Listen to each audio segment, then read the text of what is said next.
Okay, so today we'll continue the combinatorial search problems using Clique.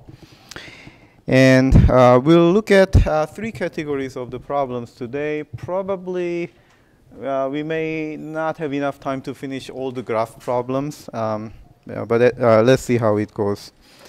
So the first problem is very practical. So you want to organize some party, and you have invited some guests, and some people don't want to sit with another because they hate each other, or some people want to sit with another person because they want to be there together.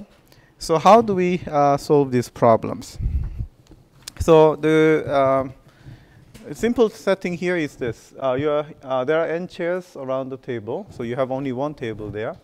And we have to find a chair for each of the n guests, so that guests who like each other sit next to each other, and guests who don't like each other sit at least one chair away. Okay, so how can you solve this problem? So before we look at the rules, this is actually a simple input. So what you are given is the number of guests, which happens to be the same as number of chairs. Okay, so let's denote by n. So here we have n equals 6. So there are 6 chairs and 6 guests. Let's name these guests by numbers. So 1, 2, 3, 4, 5, 6. So 1 and 2 like each other, same as 3 and 4 like each other, but 2 and 3 do not like, and 1 and 3 do not like each other. So it's a very simple setting, but also if you try to do this by hand, it's not that trivial to do. And actually, how many possible combinations are there? Again, this is actually hard. You have to generate all these possibilities, and humans are not usually good at enumerating all these possibilities. Okay, but let's see how we can use the Clique language. And as we did before, I'm going to show you the English statement, and I'll pause so that you can think about how to turn that into the language of Clique. Okay, so by that way you can learn the programming, and hopefully when you do the homework 5, which will be assigned this week, you may get some better idea how to approach these problems. Okay, all right. So by the way, homework 4 was due yesterday, and I think most of you did okay. All right. So how do we represent these things? So we need to, whenever we want to describe some domain, we have to introduce the symbols, right? So here at G, C means that guest G is assigned chair C. Okay? So this is true or false. Okay? So the first thing that we want to formalize here is each guest is assigned a chair. Okay? So how can we say that? So we have seen similar problems over and over. So by now, I hope you can actually understand what this is about. When you have guest and also chair, okay, what kind of relationship that we want to set? Any idea?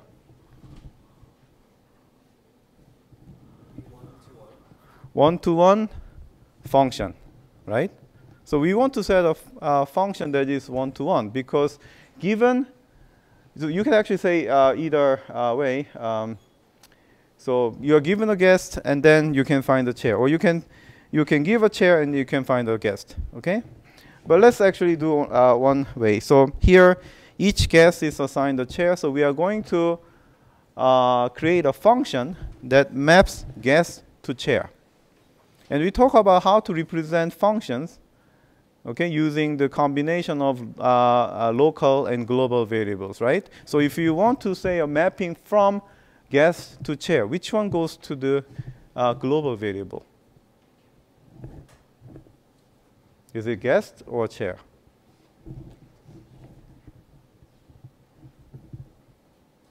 For each guest, we want to find exactly one chair. Okay? So what goes as a domain?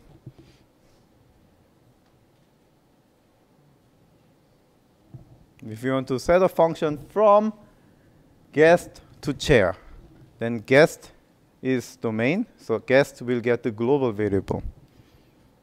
Okay?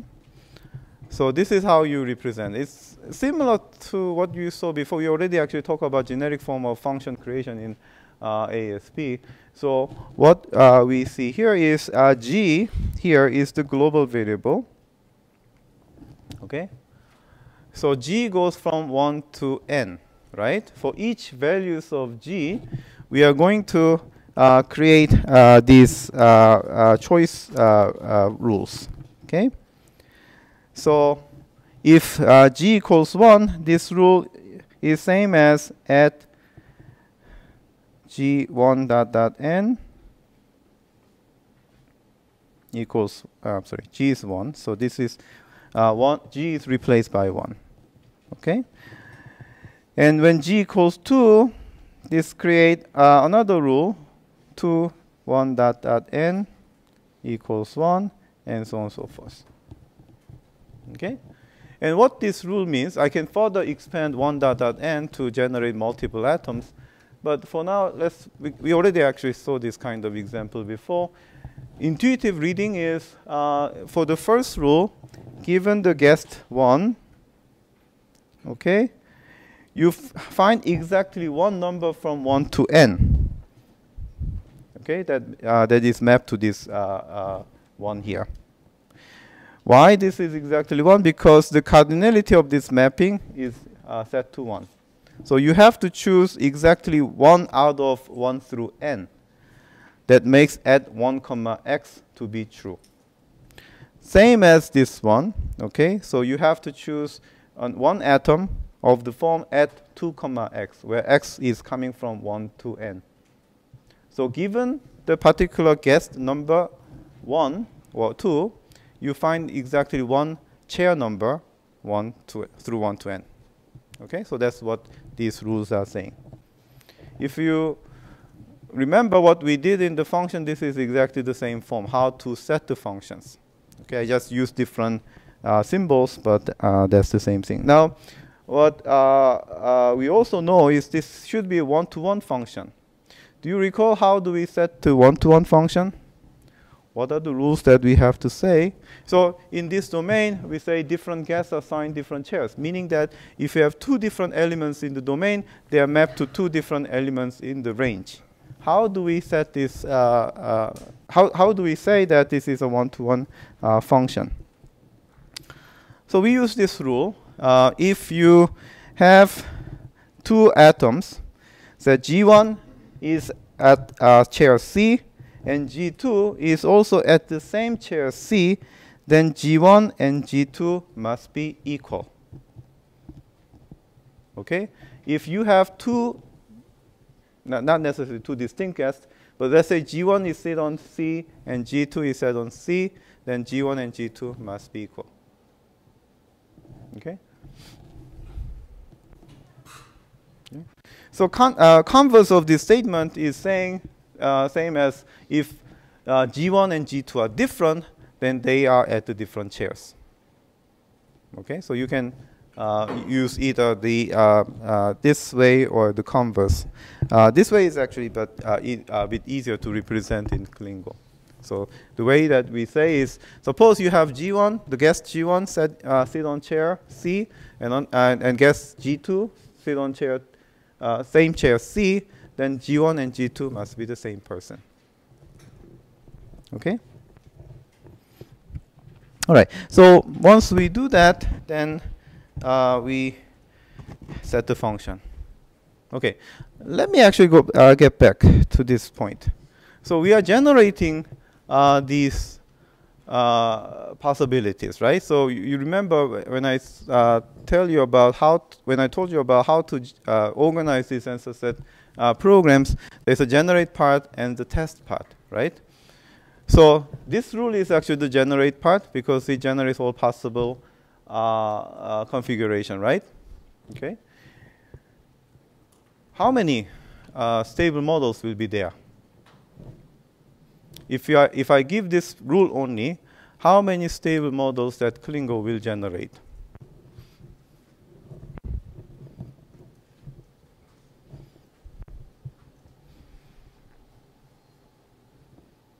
Okay, let me give you this as a participation credit. For those who haven't participated, how many stable models will be generated if I just execute this one?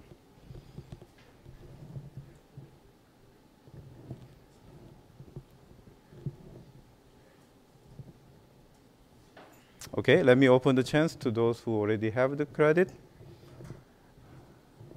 You don't have credit? No, you don't? Okay, so you want to try. Okay, so let me give you the chance first then. N? Yeah, how many stable models will be there? N. Okay, disagreeing? Kian? N square. Disagreeing? 2 to the n?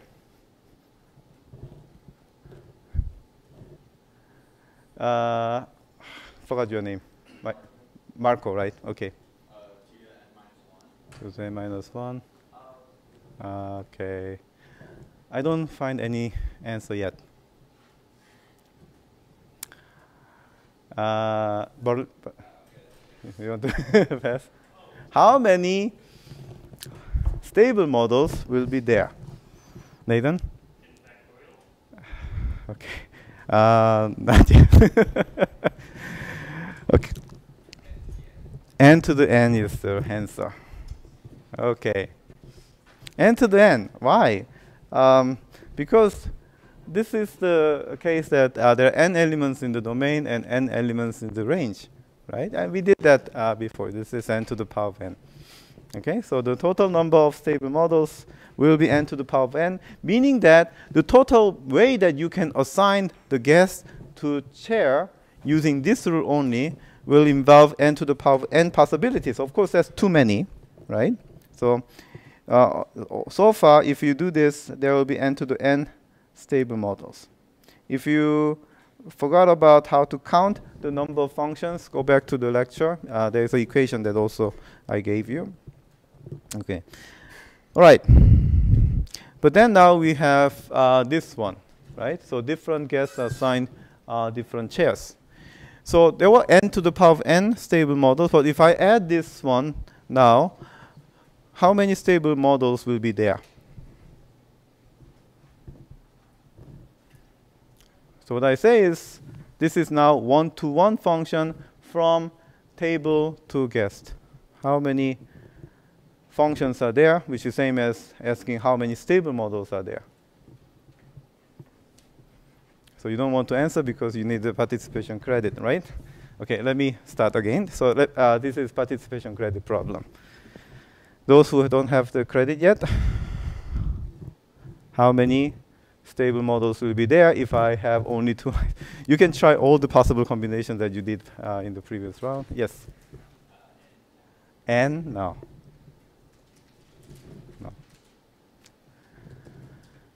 Okay. Okay, let's open the chance to those who already have it. And factorial is the answer. So you get the 2-1. Prashant, don't forget to write the name. Okay, so if you have until here, then there are n factorial. Okay, why? Well, yeah, if you have guest 1, he has n choices. Then guest 2 has n minus 1 choices. And guest 3 has n minus 2 choices. So if you multiply those things, you get n factorial. Again, if you are not sure about what I just said, we already talked about this in the previous lecture. So go to the lecture that we talk about the one-to-one function.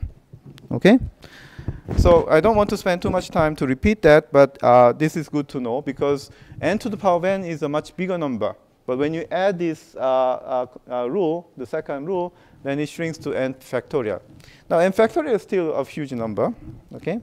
And we actually didn't consider anything about the constraint here, which is the guests who like each other should sit next to each other, right? Okay, that we don't have it.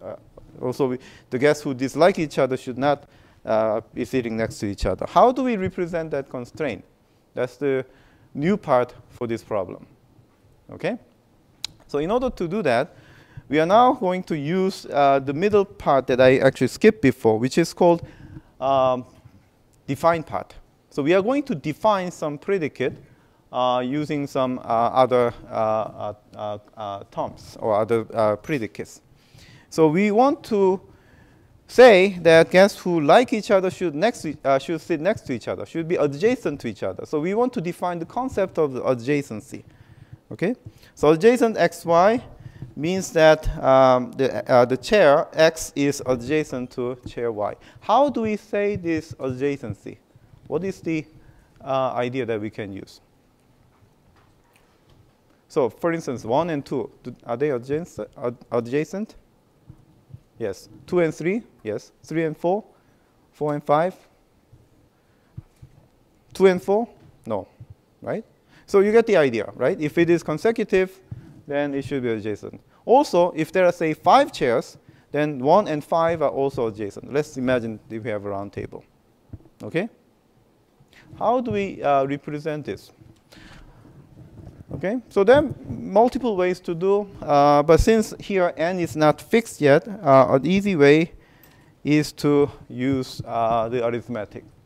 Okay, so we define 2 positions, 2 chair positions are adjacent to each other when x minus y, the absolute difference between x and y is 1. Okay, so then it covers 1 and 2, 2 and 3, right? So they are adjacent. 1 and 3 are not adjacent according to this, right? Are we done? No, we have to consider the last case. Well, the last case is actually easy to do. You just need to add these things. So 1 and n is adjacent, and n and 1 are adjacent. You just add manually. Okay?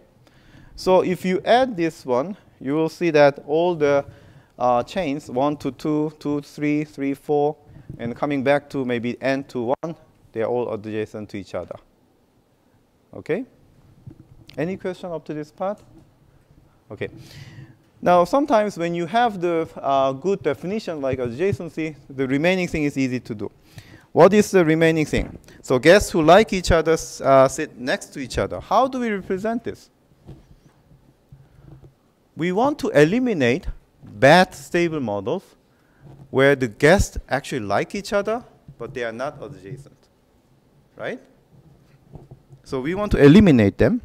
And for that, we use the constraint. So here, we say that G1 and G2, these 2 guests like each other. And let's suppose that G1 is as C1 and G2 is as C2, but they are not adjacent to each other. These C1 and C2 are not adjacent. Then this violates the constraint. Okay, remember, the constraint is the rule that has no head. If the body is true, then the constraint is violated. Okay? Guests who like each other sit next to each other.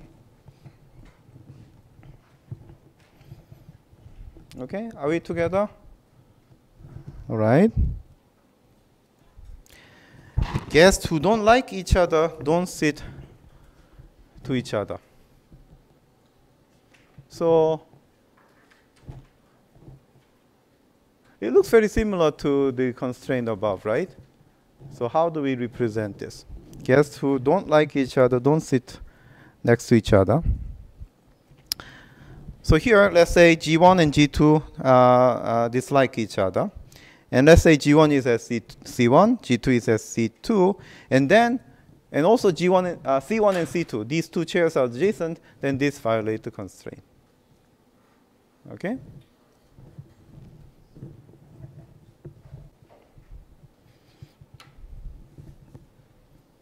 And this is actually the whole program. I can actually add the directive, show directive, to show only the add predicate. Okay, here's another question. Maybe I should have asked earlier. Before I introduce the last 2 constraints, if I show only these things, how many stable models will be there?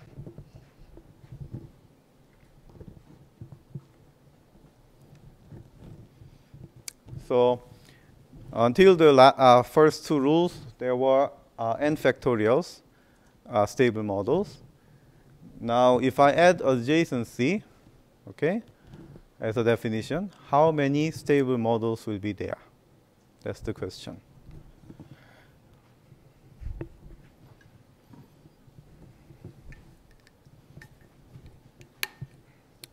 Okay, again, participation credit.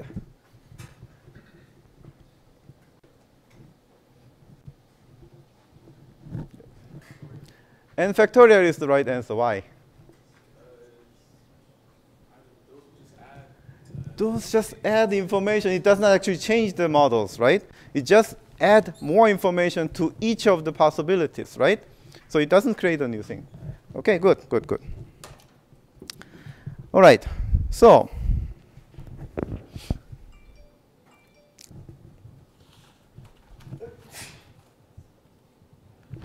okay. Now, of course, if I add these things, the number of stable models will actually depend on what sets do who like each other, who dislike each other. So this is not actually simple to answer by looking at these rules only. So let's actually look at the program and let's see how we can run it. So this is a seating program. Okay, let me just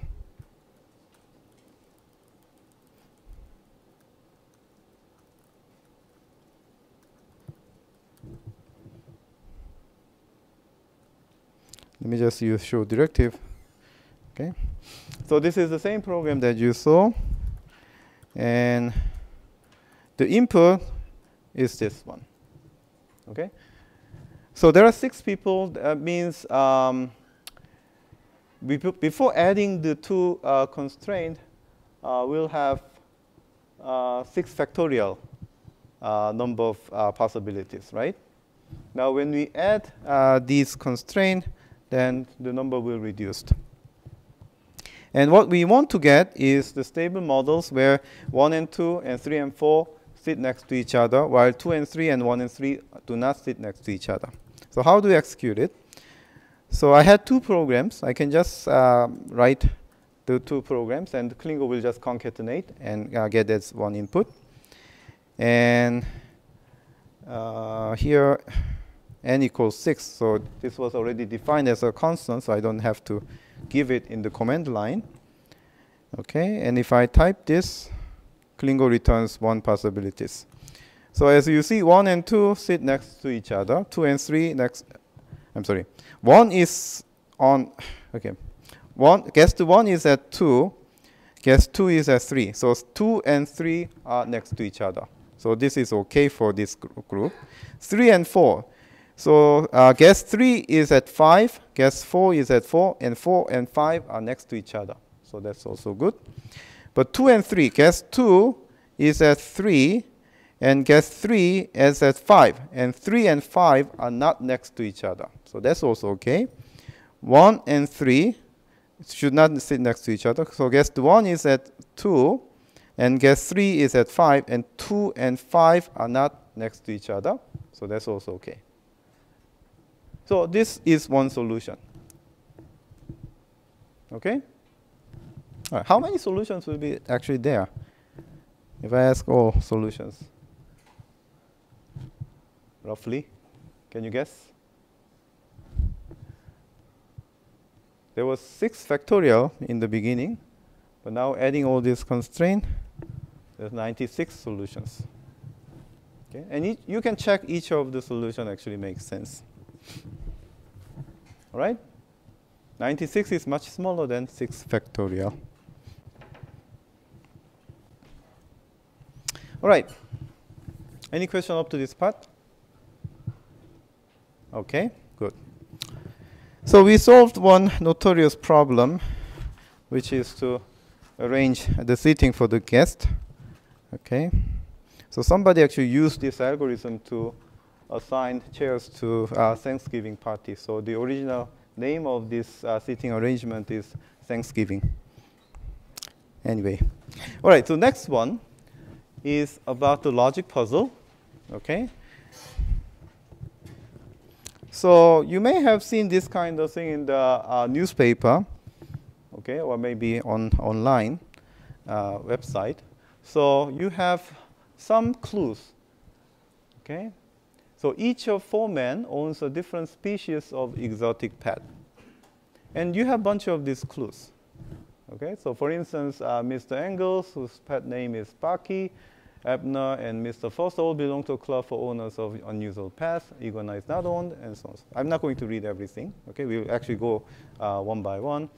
But after all these clues, you have to figure it out some combination, right? Who owns the jackal?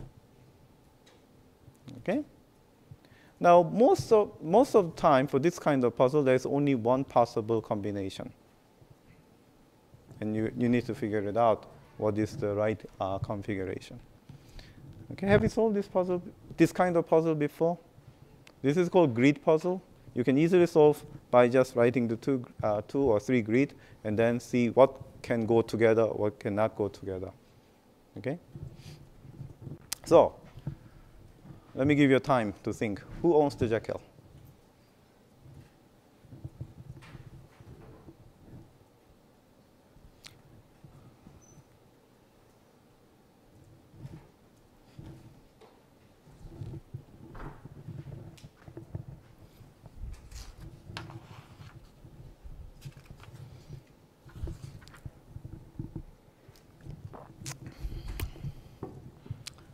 So what would you do if you're given the choice of solving this puzzle versus using computer programs? What would you do? So let's see how we can solve this using Klingo. Okay? And in the meantime, maybe if you are curious, you can try by hand, and we'll check the answer later. So how do we formalize this? Actually, let me just give you some time to read these clues. Okay? So let me just go briefly. So there are people. How many people are here?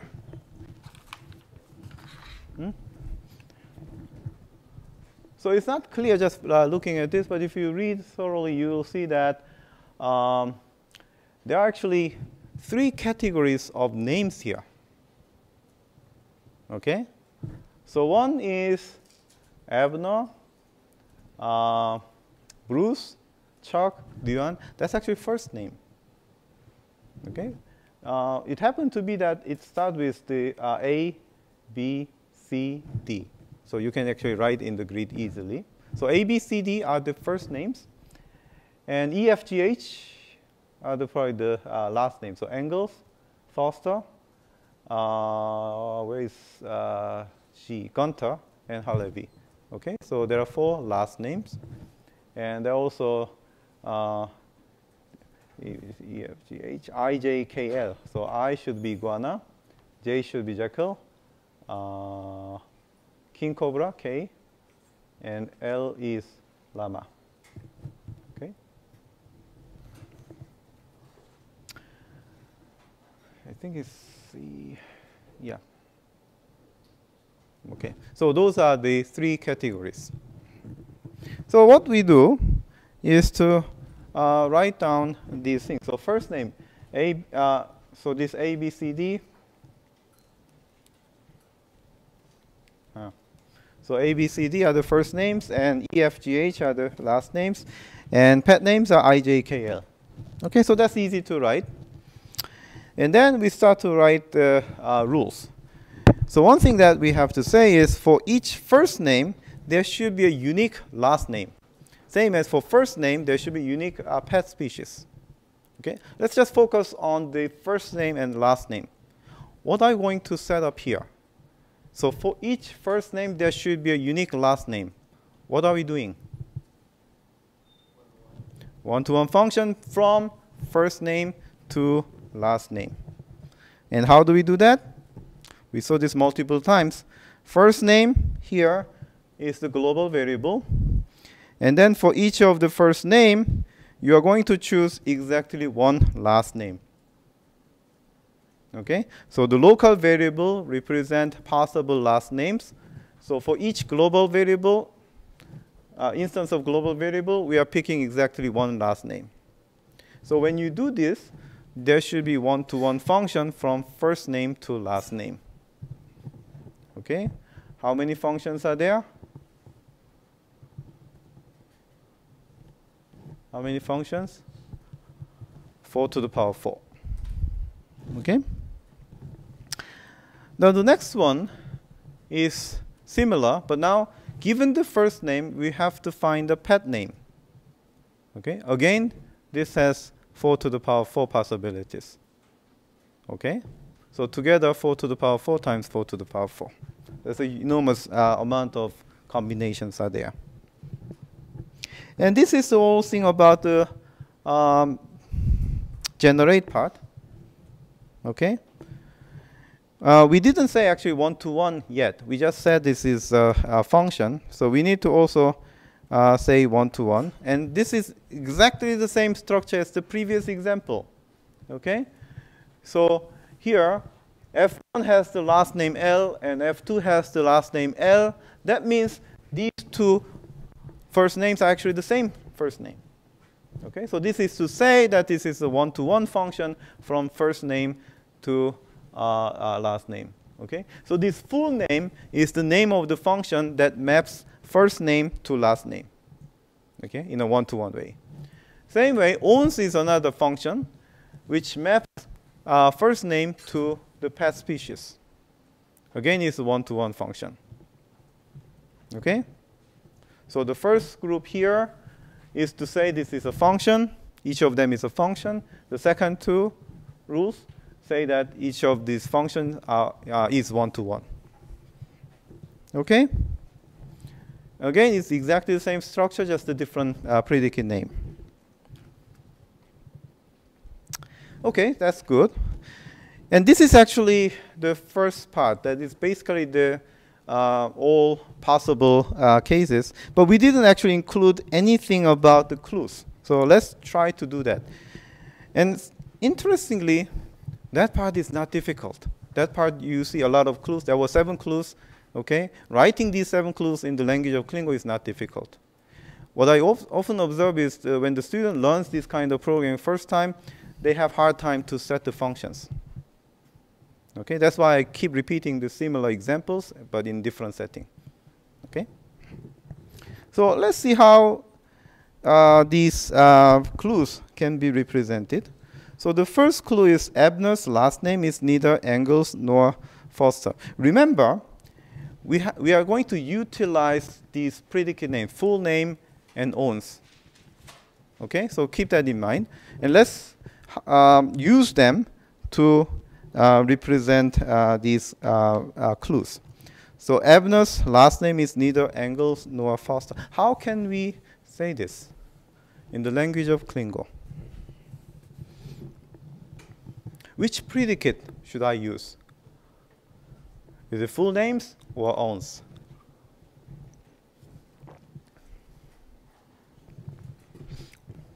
Names, of course. So what this rule is saying is Abner's and Engels cannot be a match in the full name. Right? If Abner has Engels as last name, this violates the constraint. Right? Same way, Abner is not the same person as Foster, can be represented this way. So Abner's full name, Abner, Foster is false. In other words, Abner cannot have Foster as the last name. Okay? So that's the one clue that we represented. Yes? How do you put together? Semicolon.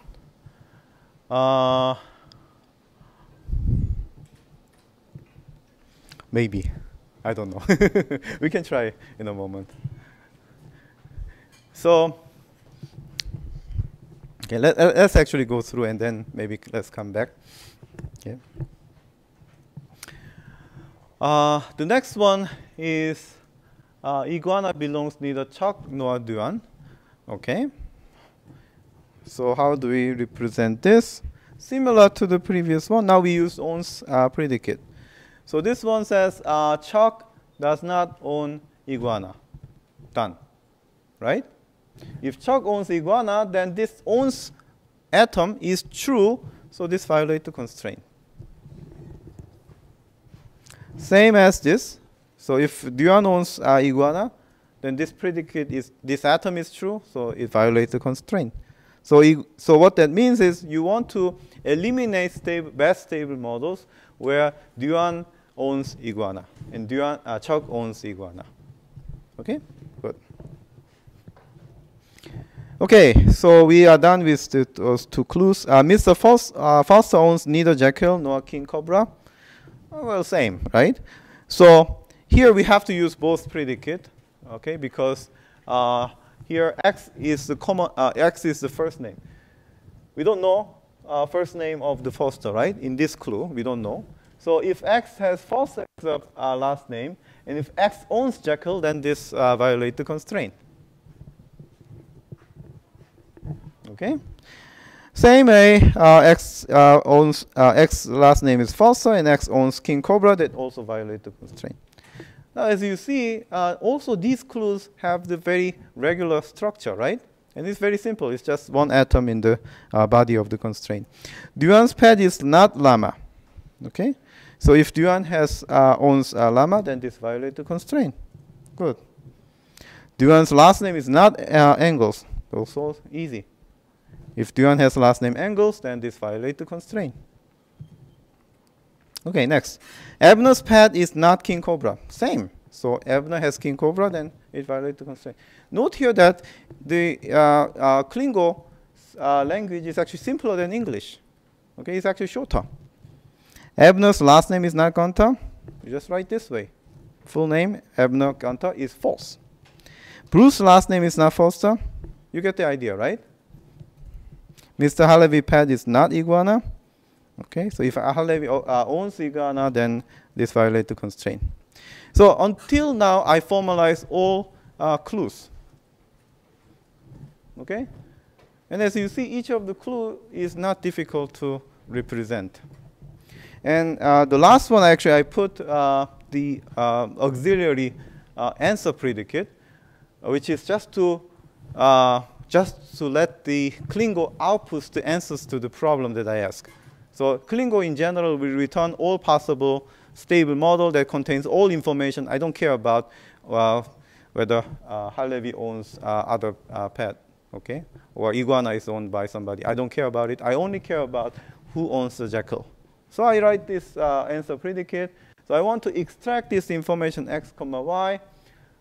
X and y are the names of the person, and X owns Jekyll. So who owns Jekyll can be found by looking at this answer predicate. And this is actually not necessary. You can actually generate stable model and find out that whether it works. Okay. So that's all about the program. So now let's look at how to find this. Okay, so let me show you the puzzle. So this is the same thing that I show you. Okay, good. Okay, all right. So let me call Klingo on the logic puzzle. Satisfiable. Something is wrong. No, it's not wrong. So if you look at, it's actually too short. So there's an answer, Ebner Halevi. So Mr. Halevi owns Jekyll. Okay, so now let's actually try a few other things. First, it shows the model is 1 plus. So there is at least one model here, right? But as I said, usually this has only one solutions. So let's actually check whether this is the case. Yes, it is. If I ask Klingo to return all stable model, Klingo still return only one stable model. Okay, so there is only one of them. Okay, so this is actually good to debug. If I give you another logic puzzle like this and ask you to solve, and if you somehow find that there are more than one answers, then something is broken in your logic. Okay, yes?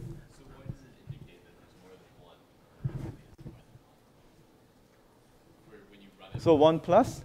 So that means Klingo just found 1, but there may be more. Klingo didn't go further. Yeah, that's 1 plus is meaning. Okay. All right. So let's see. Riley was asking how to combine those two rules, and the point is, can we use semicolon? And you know semicolon is like a disjunction. Okay, good. So let me write it. And the second one I want to comment out.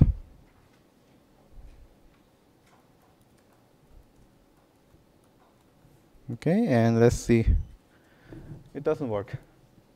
Okay, so something is broken in that logic. It may have. It actually means different things, but I think that's probably too much to go over. Okay, so let me recover this. You cannot change that one.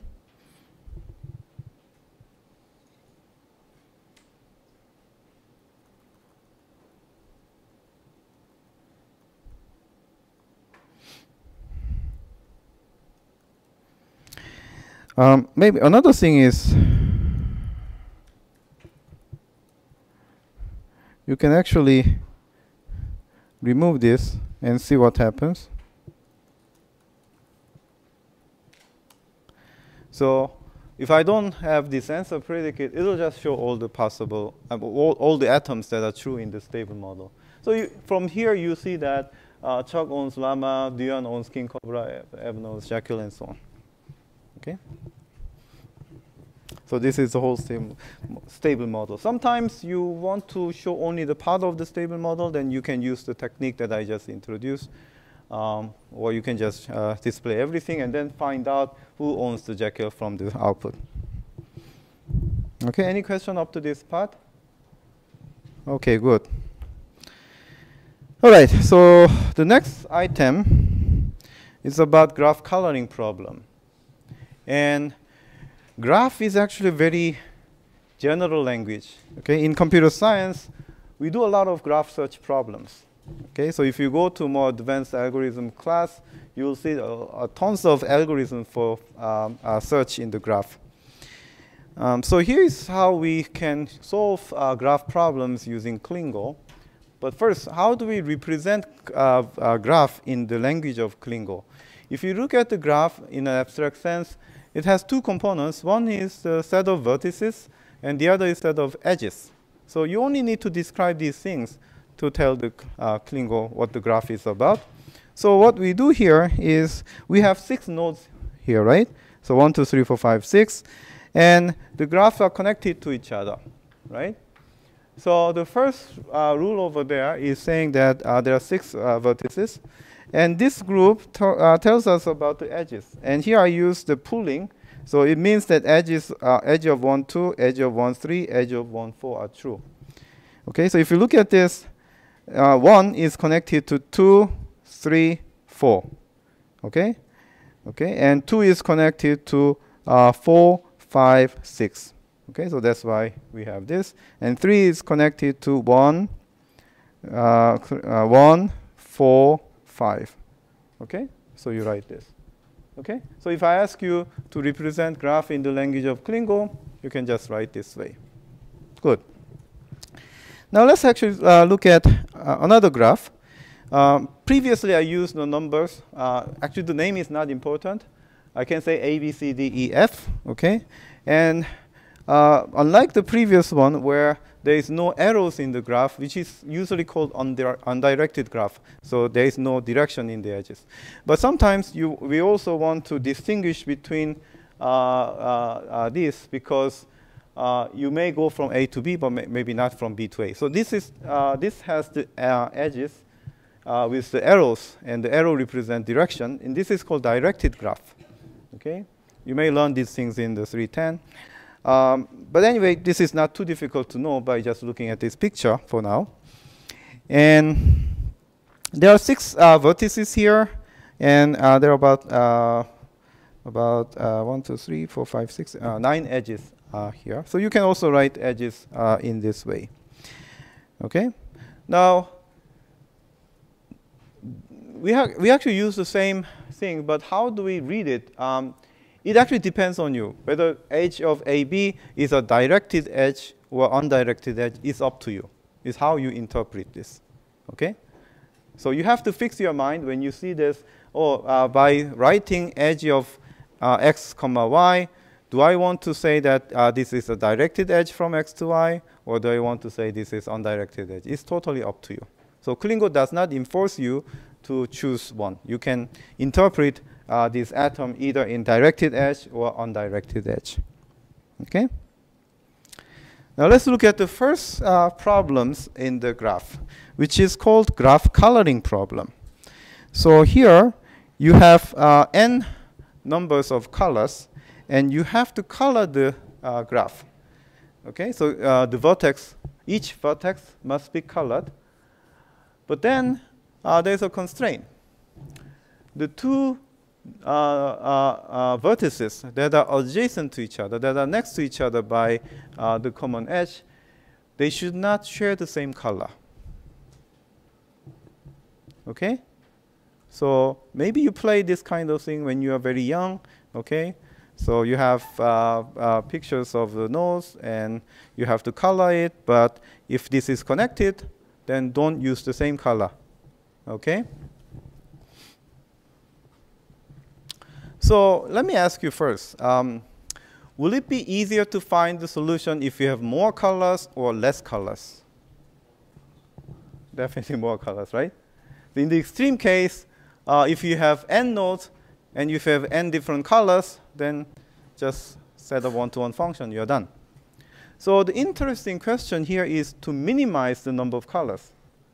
Okay, so how can we use the minimal number of colors so that we can still color this graph? Okay, question. What is the minimum number of colors can we use for this picture?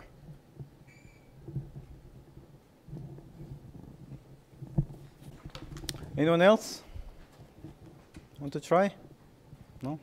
Then let me just show you the solution. So this is the one possible answer. Okay? So as you see, every edge that connect to two different nodes, okay, they have different colors. In other words, the nodes that are connected by an edge do not have the same color. Okay? All right, so why this is interesting? Because graph, as I said, graph is a universal language. It can be applied in many different settings. Although it doesn't look like a graph, you can give an interpretation as a graph. So here is one possible thing. It's about the job scheduling. So you have a job, and you want to assign the jobs to some time slots. Okay, so maybe let's just look at this example. There are actually multiple versions, so let me just look at it. So there are some committees that you have to form. Some committees, one committee, two committees. But each committee consists of members, right? And we cannot put the same person in two different committees, maybe because committees meet at the same time, right? So then this is the graph coloring problem. So each node represents distinct committee. And the edge represents that they do have the common member. Okay? So these two committees cannot be happening at the same time because they have the common member. So the colors denote different time. If you have the common members and you have the same colors, then this violates the constraint. Or you can think about this as a class scheduling problem. So you want to schedule for the next semester, right? And this is the class, okay? And these are the people that are in two classes, right? The same person cannot be in the same two different classes at the same time. So you have to color these differently. The color represents time of the classes, okay? So if the two classes share the same member or same some students are in both classes, then they have to these two classes have to be scheduled on different times. The times represent colors. Okay. So usually for this kind of thing, job is, so this is called job, okay? So how do you assign the job to the resources, okay?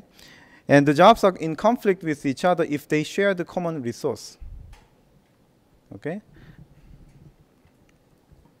And the graph contains a vertex for every job, and edge corresponds to the conflicting pair of jobs.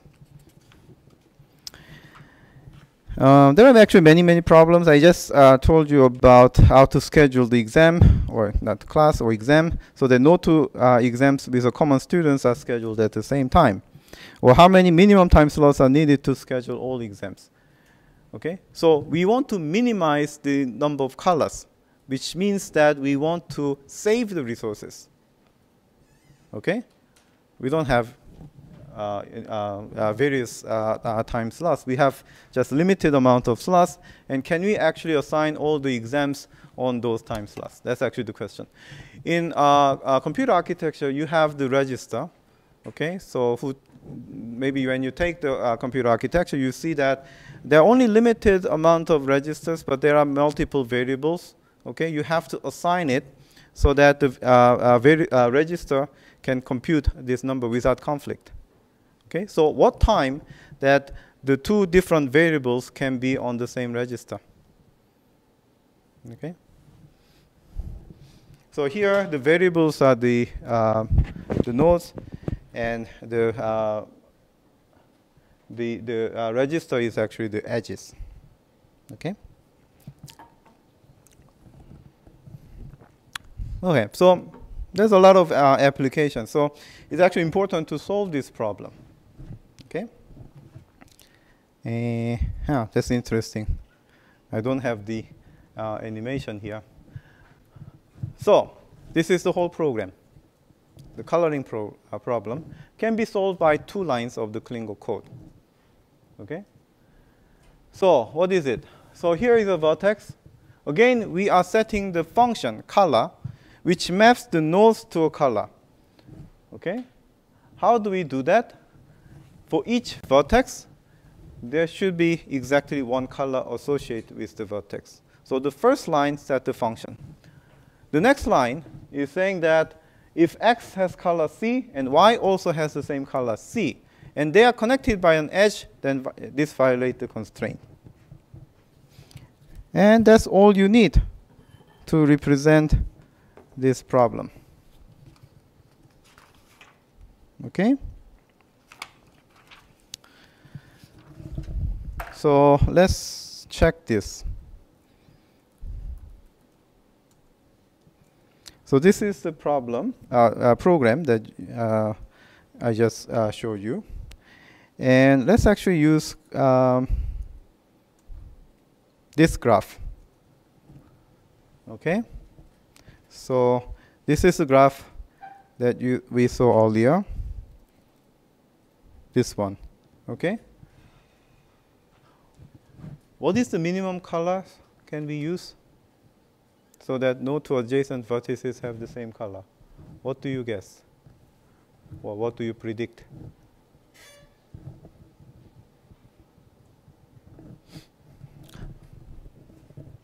Let's see. If I say red, it doesn't look red, but let's actually, let's say this is the red. Then, okay, let me just use name R. Okay, so then I cannot use R in 2 or 4, right? So if I use G, okay, I use maybe B here, right? Okay, so then what color should I have for 6? R, okay. So if I have R here, then what should I have for 5? It should be B, because B should have distinct colors, okay? But then I have a problem. 4 and 5 now share the edge, right? And they are have the same color. So, okay. So does that mean the 3 colors are not enough? It's not. It's similar to shorter number.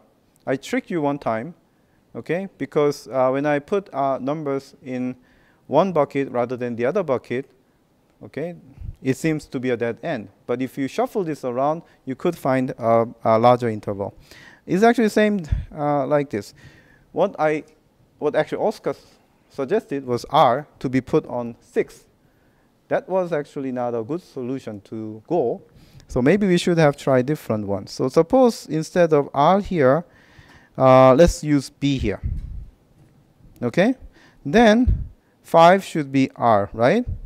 And then 3 can be G. We are done. We can do 3 colors. Okay? Okay. So 3 coloring is possible. Let's see whether this is the case.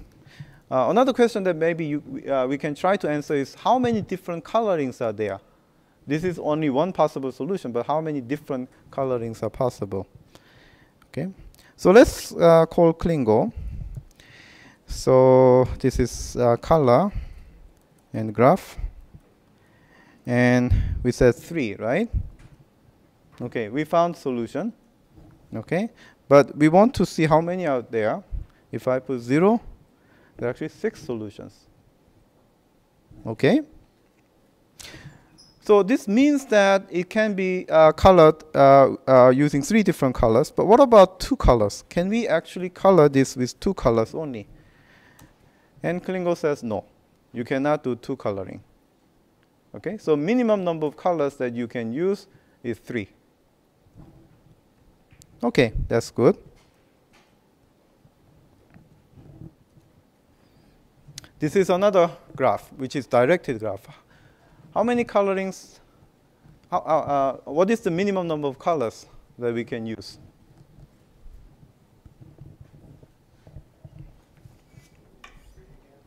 Three. Okay. Do you want to try? So let's say R here.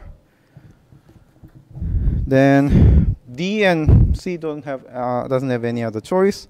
So this one, right? Okay. Now, if I have R and B, then the node B has only one choice, which is green. Okay. And then I have only 2 colors, 2 vertices left. I can use, if I use R here, that's a problem, right? If I use R here, then I have to use B here, then I have conflict. So this is not a good choice. If I have B, then this is R, so this is good. What I'm showing you is actually the choice actually make a difference. If you do a wrong choice at some point, then this doesn't lead to a solution. So you have to backtrack and to try different branches. In computer science, this kind of search is very often. So it's called backtrack. Okay, when you go for some place and you've dead end, you have to come back to the previous choice and try different branches. Okay, so let's see how Clique can do this search. So this one is actually graph 2. Okay. Then graph 2, when n equals 2, it doesn't solve. It doesn't find any solution. When n equals 3, there are 12 solutions here. Okay. Good. Maybe this will be the last example for today. Clique. Okay, so what is a clique? So if you do the social network, you see that some people know each other and they form a very strong clique. So clique means that it's a set of vertices where the vertices are all pairwise connected. So if you think about social network, that means it's a group of people that everybody knows each other. Okay? So for instance, here, you see that this set of vertices here form a clique, meaning that if you pick any 2 of them, they are connected by an edge. Okay? The whole thing is not a clique, because if you pick G and L, they are not connected. Okay? If you look at this green part, again, this form a clique. Everybody is connected to each other, same as this one. Now, in the graph problem, the clique is a complete subgraph. every node is connected to each other. What is a subset of vertices that each vertex is connected to each other? Now, let me ask you a question. Is it easy to find a maximal clique or the large clique, or easier to find smaller clique? Which one will be easier? Finding a clique of size 10 or finding a clique of size 2?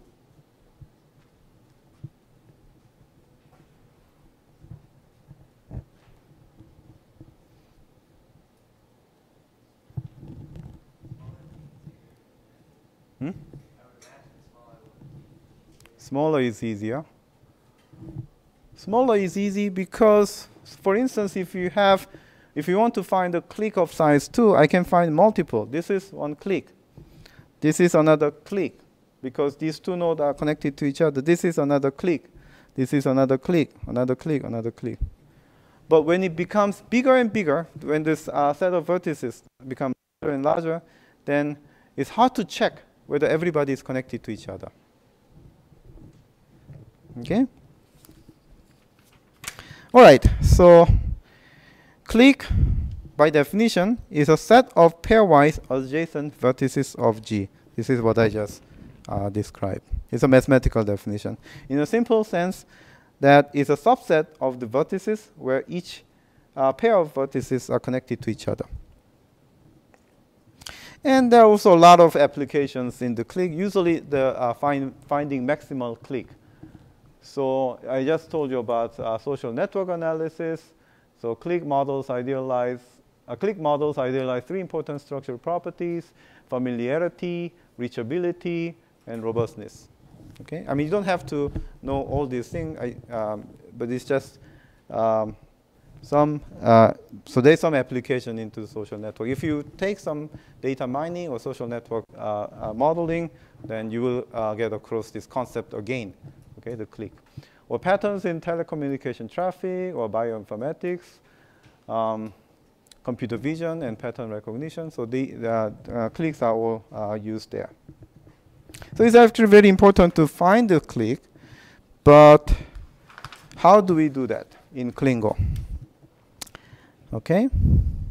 So we want to write a program such that the stable models are in a one-to-one correspondence with cliques of cardinality n. Okay, remember, the clique is a set of vertices that has certain property. Okay, how many lines do we need? Can you guess? If we want to formalize these ideas based on the condition that I described, how many lines of code do you think you need?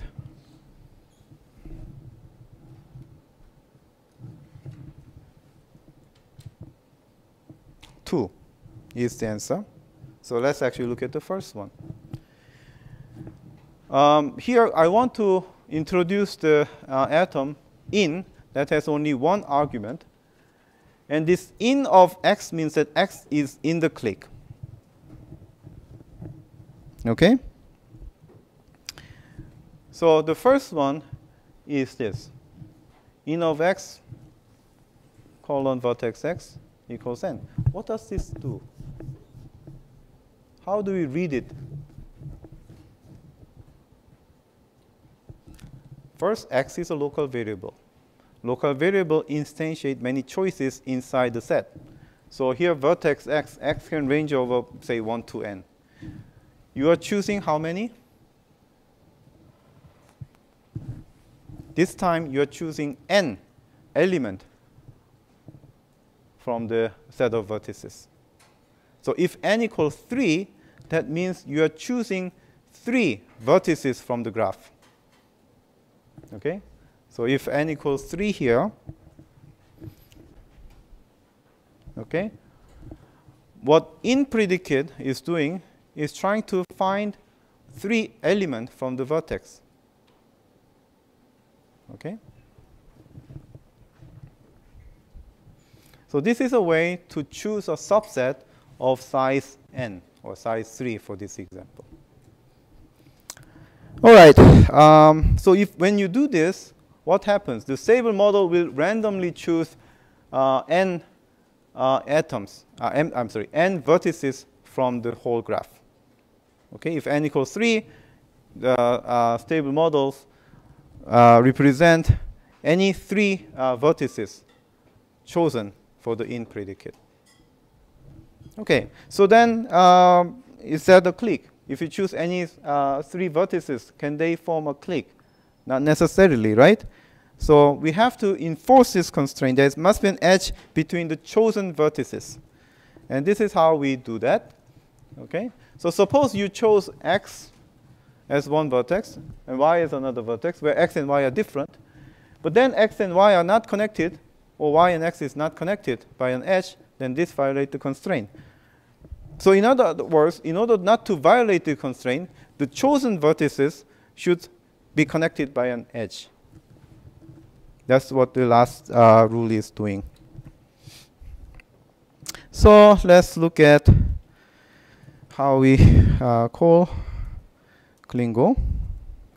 So this is a program that you saw. Okay, and graph. Actually, let's see. How can you guess for this one? What is the largest clique that you can find?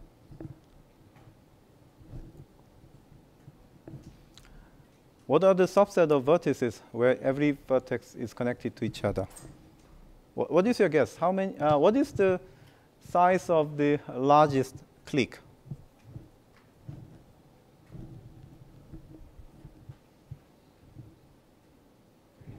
3, 2. Okay, so let's see who's right here. So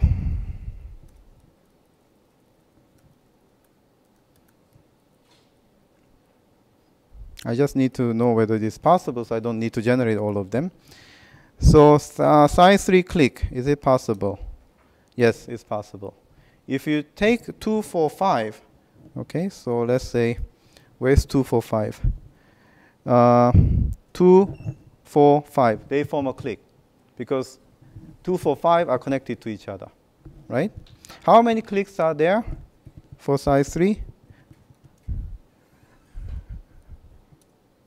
There are actually 6. Is it possible to have a cliques of size 4? It's not possible. Okay, so you can check that the maximal clique is 3. Now, you might think that this is a bit of cumbersome, that I have to try different values of n to find the maximal or minimal. Okay, wait for the next week. We are going to solve this problem. We can even let the Klingo to find the maximal value by itself. Okay, so that we have to wait maybe 1 or 2 lectures. Okay, any question about today's material? Okay, otherwise, then let me close.